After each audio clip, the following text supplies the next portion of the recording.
Masasabi mo bang ikaw ay binibless pa rin ng Panginoon sa kabila ng mga problema, pagsubok na dumating sa buhay mo?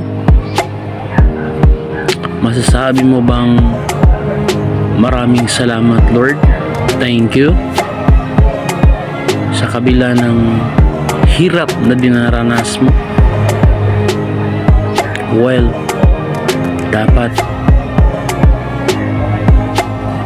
palagi mong ilagay sa puso at isipan na bawat araw binibless tayo ng Panginoon. Hindi man sa pinansyal, hindi yang hangin na yung nakakamit ngayon, that's a part of a blessing.